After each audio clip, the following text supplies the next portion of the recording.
जी sir, आज किस तरीके की आपने अपने कार्यालय में मीटिंग की है, पूरा बताएं। सबसे तो पहले मेरा परिचय अनिल कुमार सिंह, राष्ट्रीय कार्यकारी अध्यक्ष क्षत्रिय भारत महासभा। आज जिला कार्यालय पर जिला पदाधिकारियों और ब्लॉक अध्यक्षों की मीटिंग थी, जिसमें हम अपने संगठन को मजबूत करने के लिए और समाज में हम लोगों का जो दायित्व होना चाहिए और जो हम लोग अपने कर्तव्यों का निर्वहन कर रहे हैं क्षत्रिय समाज के लोग, उसको लोग नज़रअंदाज करके और जो टारगेट बना रहे हैं राजनीतिक लोग, हम उस पर भी विचार किए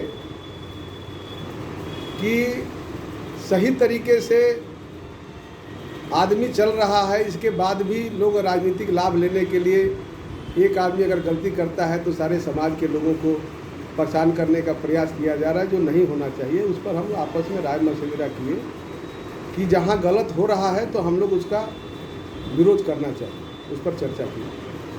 अच्छा, और तमाम बिंदुओं पर आपने चर्चा कर रहे थे अपने साथियों के साथ, और क्या बिंदु आपके सामने आया?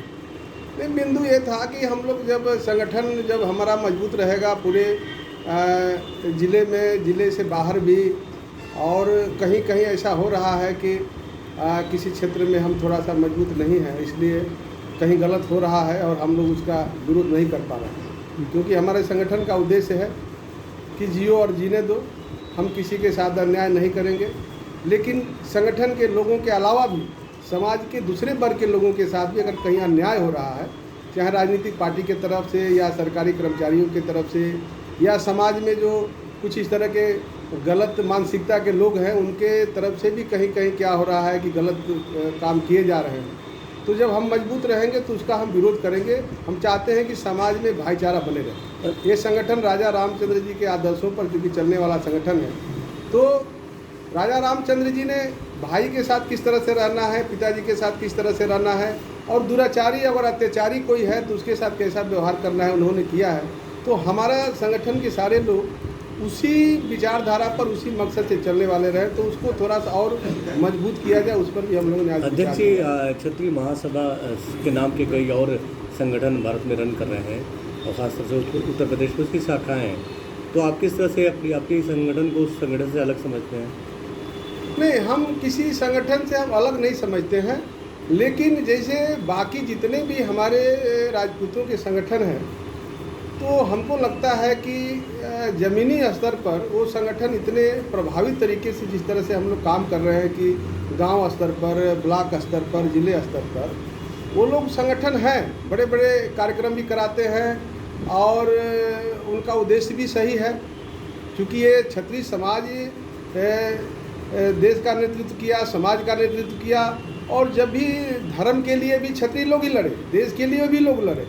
लेकिन आज उसी क्षत्रियों के साथ लोग हे दृष्टि देख रहे हैं, पॉलिटिकल पार्टियां जो इग्नोर कर रही है और हमें टारगेट करके राजनीति कर रही है, तो वो लोग काम ठीक कर रहे हैं। लेकिन हम चाहते हैं कि छोटे स्तर पर भी कहीं कहीं जो बड़े लोग नहीं देख पाते हैं, बड़े बड़े संगठन जो है राजपूतों के, अभी किसी को पड़ोसी परेशान कर रहा है, छोटे मोटे उसके सरकारी कर्मचारी परेशान कर रहा है, उसकी आवाज़ इतनी बड़ी नहीं हो पाती है कि अपने ज़िले स्तर पर पहुँचाए, बड़े लोगों तक पहुँचाए।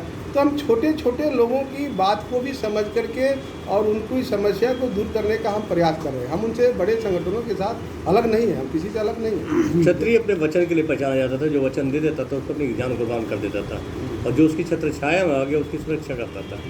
आज शायद वो पहचान मिटती चली जा रही है, क्यों, ऐसे क्या कमी आ गई?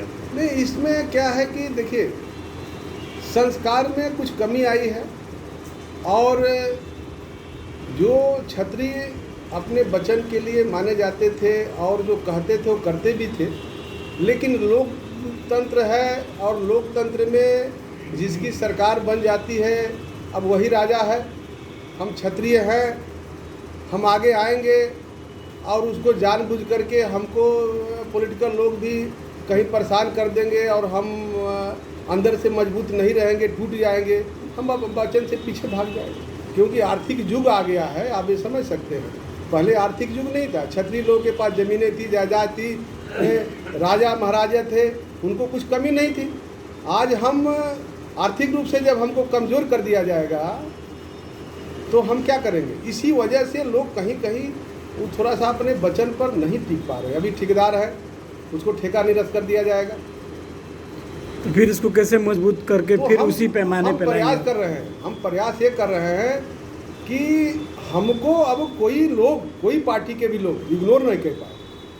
अगर हमको कोई इग्नोर करेगा, हम तो किसी के साथ गलत नहीं है, किसी पॉलिटिकल पार्टी से हमारा कोई लेना देना नहीं है। लेकिन ये ज़रूर है कि अगर हमें कोई इग्नोर करेगा तो, और हमारे समाज को इग्नोर करेगा, हमें इग्नोर करेगा, हमारे साथ रहने वाले लोगों को इग्नोर करेगा, तो निश्चित तौर पर हम भी उसको सबक सिखाएंगे। हम उस हैसियत में उसको नहीं रहने देंगे कि वो हमें इग्नोर करे, तो तब हम समाज की रक्षा हम ठीक करेंगे। अभी वर्तमान में बलिया में देखा गया कि बड़े बड़े बाहुबली क्षत्रियों को शासन प्रशासन राजनेताओं द्वारा परेशान किया गया, तो इस विषय में आपका क्या कहना है? नहीं, यहाँ तो एक तरह से राजनीति के वजह से हो रहा है। मेरे ख्याल से नगर पालिका पंचायत का चुनाव है, लोगों को लगता है कि व्यापारी के साथ गलत हुआ है, उसका मदद किया जाए, उसका हो हल्ला किया जाए, मुद्दा बना दिया जाए, चुनाव आ रहा है। लेकिन मेरे ख्याल से ये पैसे का लेन देन अगर गलत तरीक़ा से लेन देन हुआ तो कानून अपना काम करेगी, हमें उसमें कोई लेना देना नहीं है। लेकिन इसमें ज़रूर है कि एक आदमी के चक्कर में सारे लोगों के साथ अन्याय हो। अब पैसा, हमको तो समझ में ये बात नहीं आ रही कि एक आदमी 50 आदमी से, 20 आदमी से, पता नहीं सैकड़ों आदमी से रुपया लिया था। इतना रुपया लेने की आवश्यकता भी क्या पड़ी थी, ये भी एक जांच का विषय है। सूद ब्याज का तो काम जो है कानूनी तौर पर गलत है तो गलत है, हम गलत को तो सही नहीं कर सकते। अगर कानून में नहीं है तो कानून अपना काम करेगी जो गलत किया। लेकिन एक विषय तो है कि एक आदमी, ना फैक्ट्री है, ना कारोबार है, ना मिल है, ना विदेशों में कोई कारोबार है, तो 20 लोगों से रुपया लेने का भी क्या मतलब है? इसके मतलब उस पैसे से भी तो कुछ करता होगा ब्याज व्याज का काम। मतलब आप उनके ऊपर ये कह रहे हैं कि गलत थे वो? नहीं, गलत हम नहीं कर रहे हैं, लेकिन अब एक दिन दैनिक जागरण में हमने देखा था कि वो मृतक जो है उसके साथ तो गलत हुआ, उनके बीवी बच्चों के साथ गलत है। आज हमारी भी सहानुभूति है, क्योंकि उनके बीवी बच्चे ने तो गलती किया नहीं था या लेन देन किया नहीं था। अब उनके जाने के बाद उनका परिवेश के लिए दिक्कत होगा, तो पार्टी के सारे लोग भी कह रहे हैं और मेरी भी मांग है कि उनको 50 लाख रुपया तो हम भी चाहते हैं कि मिले। मेरा तो यहाँ तक कहना है कि जांच सबके ऊपर है, उसके ऊपर भी हो, और मुआवजा की रकम कोई नहीं देता है तो जितने सूदखोर हैं उनसे मिल के 5 लाख 2 लाख करके 50 लाख उसको भरपाई किया जाए, नौकरी उसको मिले। लेकिन जांच उसके ऊपर भी हो कि इतना लोगों से पैसे लेने की क्या आवश्यकता पड़ी। अनिल जी, एक बात, 2 अहम सवाल और बता दीजिए मुझे।